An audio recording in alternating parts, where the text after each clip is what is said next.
유럽에는 미용 산업이 여성을 더 아름답게 만들 뿐만 아니라 항상 고칠 점이 있다고 느끼게 합니다. 거기서는 보톡스, 필러, 눈썹 정리가 사치가 아닙니다. 하지만 미의 기준을 유지하는 거의 평범한 방법입니다. 잔을 잘못 부딪히는 것만으로도 술집 분위기를 얼어붙게 할 정도입니다. 사람들이 잊지 못한 역사적 기억을 건드렸기 때문입니다. 그리고 국회의사당 바로 아래에 있는 나라. 전시중에 운영되던 비밀병원이 있습니다. 핵공격 대비용으로 개조되었습니다. 믿기 힘들겠지만 헝가리의 현실입니다. 헝가리는 보이는 것이 다가 아닙니다.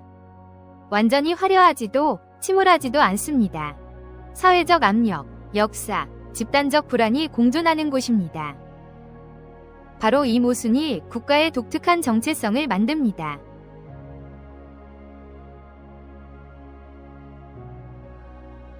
방금 부다페스트 공항에 도착했습니다.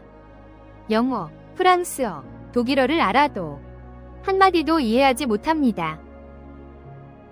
헝가리어가 매우 다르기 때문입니다. 대부분의 유럽 언어들처럼 인도유럽어족에 속하지 않습니다. 하지만 대륙 내에서 독자적인 언어의 섬입니다. 헝가리어는 44글자, 14모음이 있습니다. 영어의 거의 2배입니다. 매우 복잡한 단어 구조입니다. 외부인에게는 암호처럼 느껴집니다. 여러 세력의 침략과 지배에도 불구하고 마자르어는 외부인이 넘볼 수 없는 언어로 살아남았습니다. 이로 인해 헝가리인들을 결속시키는 힘이 되었습니다. 국경 밖 공동체도 포함하여 이 고립은 지리에도 반영됩니다. 헝가리는 해안선이 없습니다.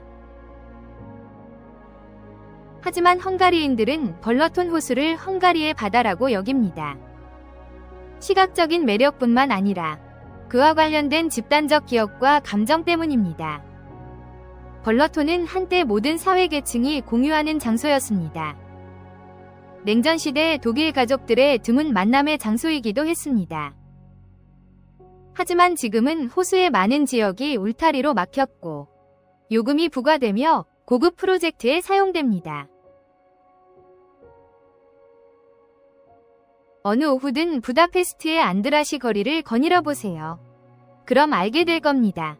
헝가리 여성들은 깔끔하고 단정하며 자연스러운 독특한 모습을 가집니다. 1년 내내 태닝하는 것도 필수입니다. 따뜻한 피부톤을 유지하는 것은 나는 삶을 즐기고 충실히 살고 있다는 것을 보여줍니다. 여성들은 겨울에도 이를 위해 태닝 살롱에 갑니다. 밤에 부다페스트 바에서 편안하고 캐주얼하게 보이는 여성들은 사실 일주일 내내 그 자연스러운 모습을 유지하기 위해 노력했습니다. 외모에 많은 투자를 하는 중앙유럽 여성들에 대한 연구는 이 집단이 자존감이 현저히 낮다는 것을 보여줍니다. 외모에 대한 압박이 덜한 여성들에 비해 말이죠. 하지만 헝가리 여성들이 단순히 그 시스템의 수동적인 희생자라고 가정하는 것은 오해입니다. 헝가리 여성들은 또한 지적이고 솔직하며 사회적 고정관념을 버릴 수 있습니다. 이 연구의 다른 대부분의 국적보다 더 빠르게 말이죠. 그들은 미용세에 의해 정의되지 않으며 점점 더 많은 이들이 이 문제에 대해 목소리를 내기 시작합니다. 부다페스트 여성들은 외모에 대한 엄청난 압박 속에서 성장합니다. 많은 것이 선택이 아닌 기준이 될 정도입니다. 이러한 미의 기준에 대해 어떻게 생각하십니까? 댓글로 함께 이야기 나눠봐요. 도시에서 미모가 세금으로 여겨진다면 연애시장은 규칙대로 운영됩니다. 현지 남성들을 자국에서 매우 불리하게 만들었습니다. 부다페스트는 외국인들에게 중앙유럽에서 가장 활기찬 도시 중 하나입니다. 매년 수만 명의 외국 남성이 방문합니다. 도시의 아름다움과 명성으로 놀랍게도 헝가리 여성들은 단순히 털털하거나 잘 맞춰주는 것이 아닙니다. 그들은 세련되고 우아합니다. 원하는 바가 매우 명확합니다. 대부분의 관광객이 생각하는 것보다 돈과 관련이 적은 풍경입니다. 헝가리 도시 고학력 여성들 사이에서는 특정 현성 남성상은 거의 클리셰가 되었습니다. 응석바지, 미성숙, 무책임합니다. 이는 실제적인 구조적 비호환성입니다. 헝가리 농촌에서는 그 구조가 유지됩니다. 높은 교육 수준의 부다페스트에서 그리고 국제관계, 여성들은 사회적 틀보다 더 빨리 발전했습니다. 그들이 원하는 것은 서양 돈이 아닙니다. 하지만 서구의 관계 철학은 동등한 협력, 공동 의사 결정과 같은 그리고 맹종 없는 진정한 존중. 헝가리 여성들은 상대의 의도를 꿰뚫어 봅니다. 대화 5분 안에 재력 과시를 경계합니다. 그녀의 관심사에 대한 진심 어린 질문입니다. 인상이 더 좋습니다. 메뉴 최고가 와인보다. 헝가리는 유럽 대부분의 나라보다 불문율이 많습니다. 그것들은 더 이상하고 구체적이며 더 엄격히 지켜집니다. 어떤 여행 가이드북에 있는 것보다. 맥주부터 시작합니다. 1849년 13명의 헝가리 장군들이 봉기 순교자로 오스트리아 지배에 맞선 혁명 실패 후 처형되었습니다. 오스트리아 장교들은 맥주잔을 부딪히며 축하했습니다. 헝가리인들은 150년간 맥주잔을 부딪히지 않기로 맹세했습니다. 맥주잔을 들고 건배는 하지만 잔은 닿지 않습니다. 이 맹세는 1999년 공식적으로 끝났지만 전통 술집의 나이든 헝가리인들은 여전히 지킵니다. 잘못된 곳에서 잔을 부딪히면 아무도 꾸짖지 않습니다. 그들은 당신이 잘못했음을 알도록 쳐다봅니다. 설명 없이. 다음은 헝가리의 상징적인 술 팔링카입니다. 알코올 도수는 보통 50에서 55%입니다. 가볍게 홀짝일 술이 아닙니다. 위식이자 예절입니다. 주인의 환영 인사입니다. 헝가리 가정에서 팔링카를 권하면 마셔야 합니다. 거절은 주인의 환대 거부입니다. 잔을 잡습니다. 주인의 눈을 똑바로 보고 건배하며 잔을 들 때 찡그리지 않고 한 번에 마십니다. 그리고 두 번째 잔을 위해 잔을 내려놓습니다. 눈을 마주치지 않는 것은 불운으로 간주됩니다. 특히 연인 관계에서 그렇습니다. 헝가리인들은 이를 매우 중요하게 여깁니다. 꽃에도 규칙이 있습니다. 짝수는 장례식용입니다. 장미 12송이는 불운입니다. 11송이가 적절합니다. 실내 휘파람은 악령을 부른다고 합니다. 헝가리인들은 남녀노소 불문하고 즉시 멈추라고 합니다. 새해 전야에는 미신 체계가 있습니다. 엄격히 지켜지는 것들입니다. 렌틸콩은 동전을 닮아 꼭 먹어야 합니다. 돈이 들어오는 것을 상징합니다. 닭은 땅을 긁기 때문에 금지됩니다. 이는 불운을 가져온다고 믿기 때문입니다. 반면 돼지고기는 돼지가 앞으로 파고들어 길조로 여겨집니다. 마치 땅에서 행운을 파내는 듯합니다. 빵은 식탁에 뒤집어 놓지 않습니다. 소금을 쏟으면 불운입니다. 부다페스트 대중교통에서는 코를 크게 푸는 것은 완전히 허용됩니다. 하지만 반복 재채기는 무례합니다. 그 논리는 간단합니다. 문제를 철저히 즉시 해결하십시오. 해결하기 싫은 문제로 남들이 고통받게 하지 마십시오. 발라톤 호수에서 헝가리의 사랑받는 내륙배이자 여름 휴양지인 헝가리인들은 해변에 지갑과 휴대폰을 두고 수건으로 덮은 뒤 수영하러 갑니다. 돌아오면 모든 것이 그대로입니다. 잠금장치도 없고 아무도 신경 쓰지 않습니다. 오직 수건만이 그들의 것입니다. 덮인 물건은 그들의 소유입니다. 이 시스템은 감시가 아닌 모두가 같은 불문율 속에서 자랐기 때문입니다. 마지막으로 부다페스트 지하철에는 검표원들이 있습니다. 그들은 종종 제복 없이 예고도 없이 모든 것이 괜찮다고 생각할 때만 나타납니다.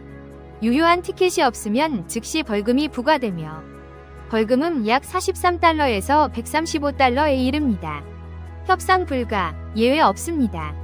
부다페스트 지하철은 저렴하고 효율적이며 서유럽 기준으로는 하지만 그 통제 시스템은 냉혹한 가정하에 작동합니다.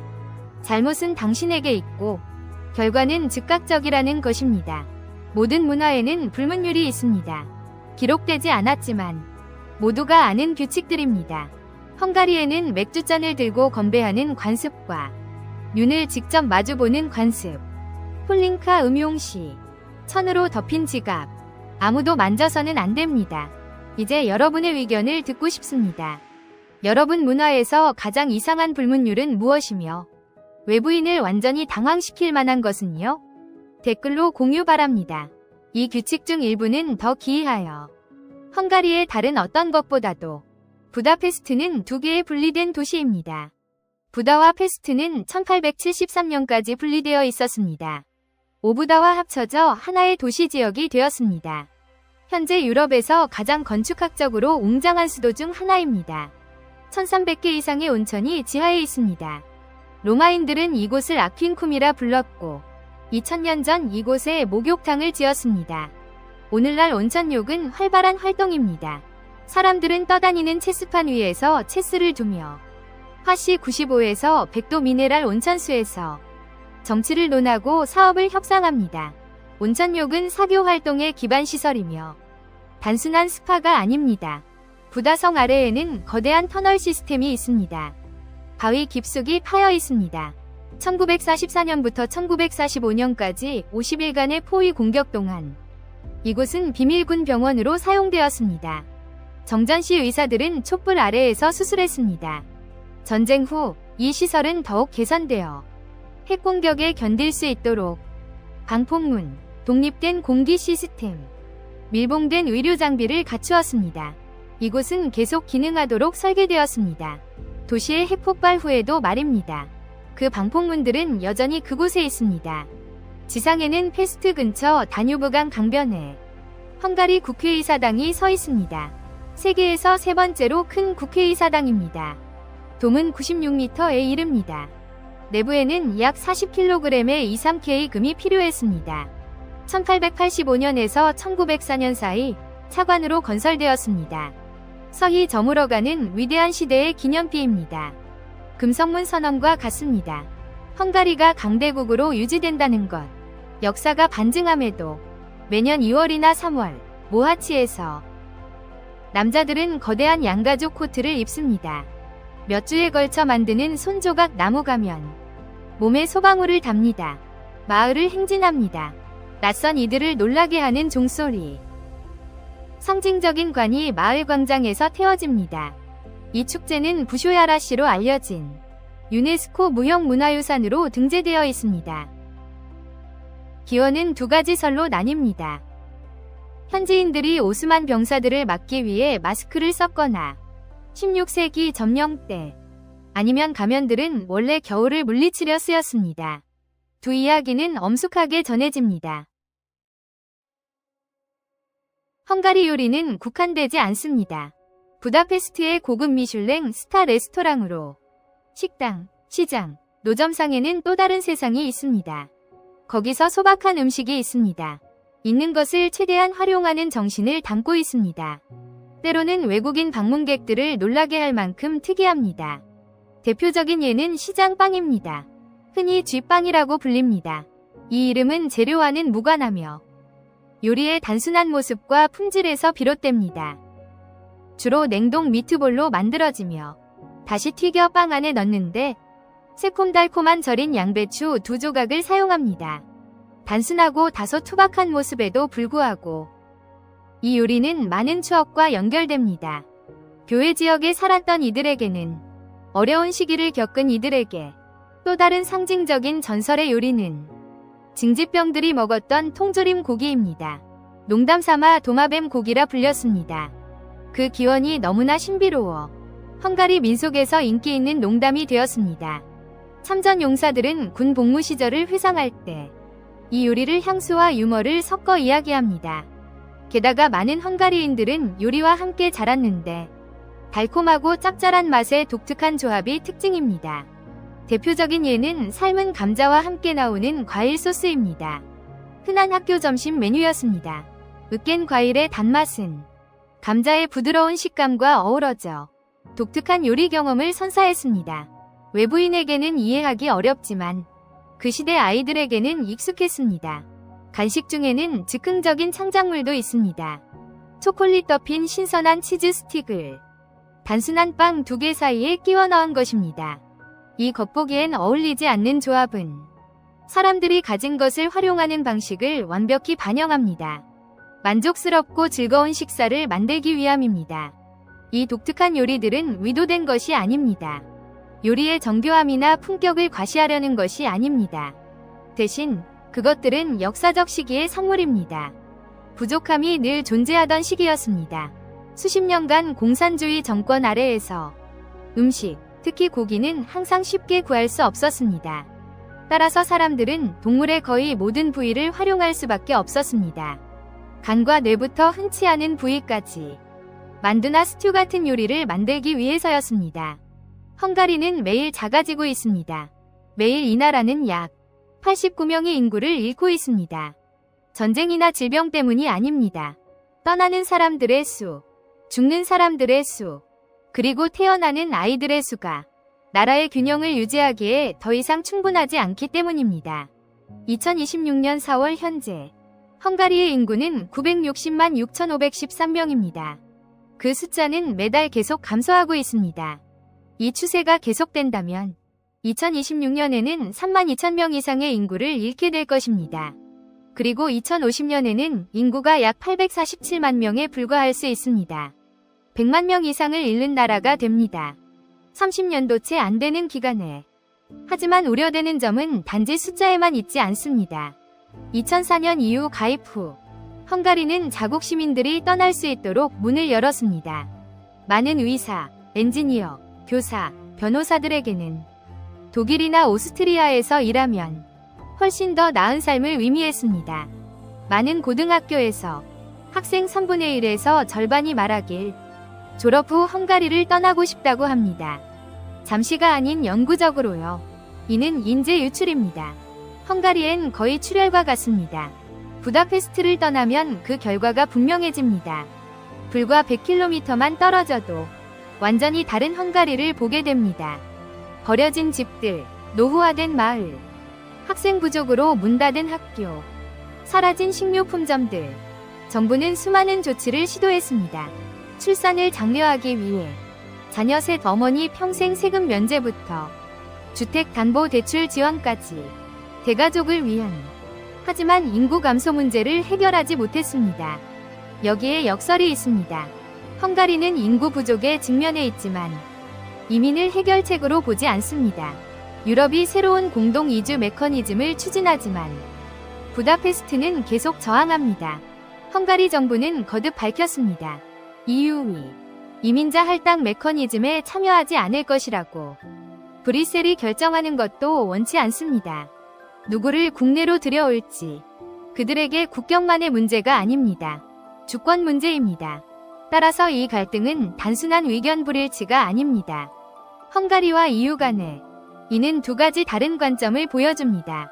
유럽의 미래에 대한 한쪽은 이민을 부담을 나누는 방법으로 봅니다. 노동력 부족을 보충하는 다른 쪽은 이를 문화에 대한 위협으로 봅니다. 안보, 정치적 통제에 대한 위협으로 봅니다. 단 한 가지가 변합니다. 2026년 4월부터 페테르 마자르가 이끄는 야당은 의도를 밝혔습니다.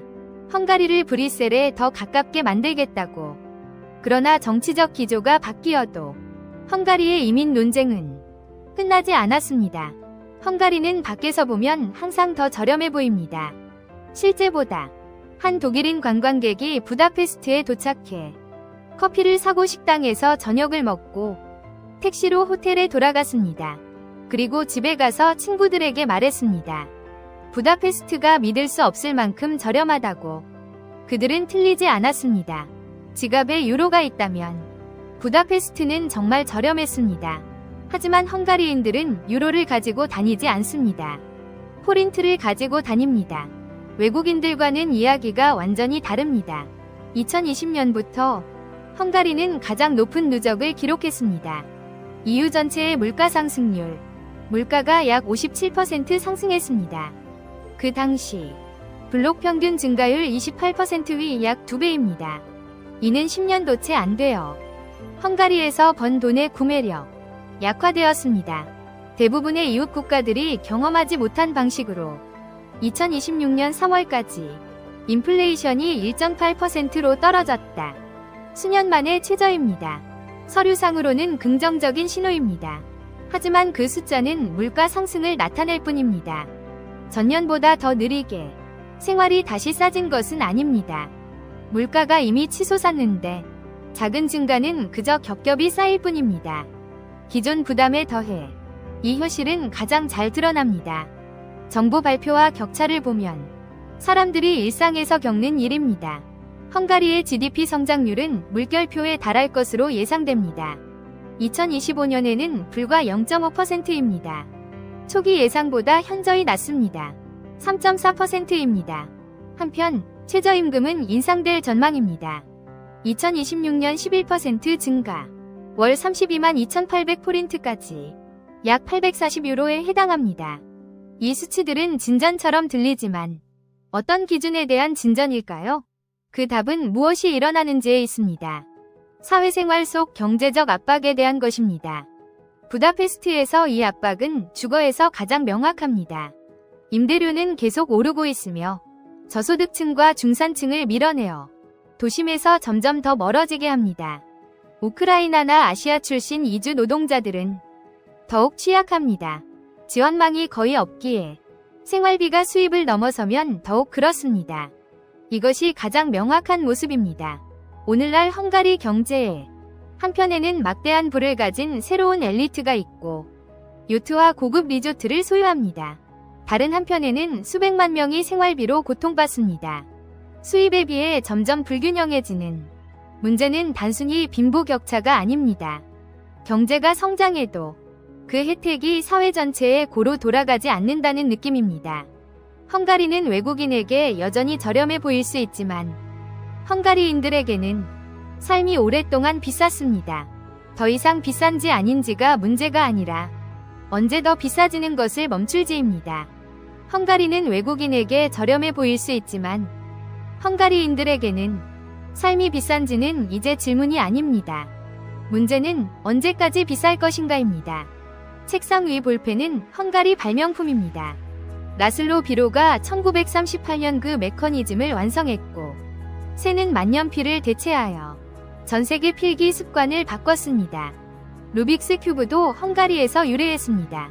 1974년 에르네 루빅이 만들었고 학생들의 3차원 공간 이해를 돕는 모델로 그는 사업화할 의도가 없었으나 이후 4억 5천만 개 이상이 팔려 역사상 가장 많이 팔린 장난감이 되었습니다.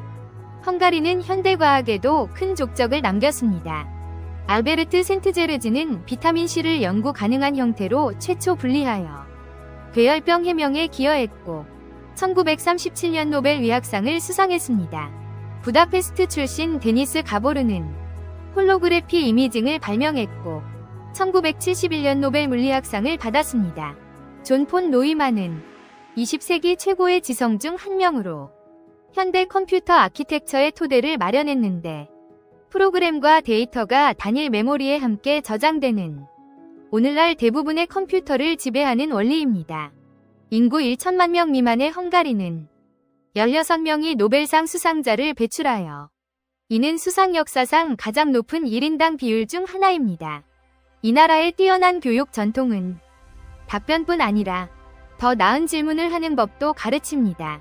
루빅스 큐브를 탄생시킨 정신, 홀로그래피, 폰 노이만 사고방식입니다.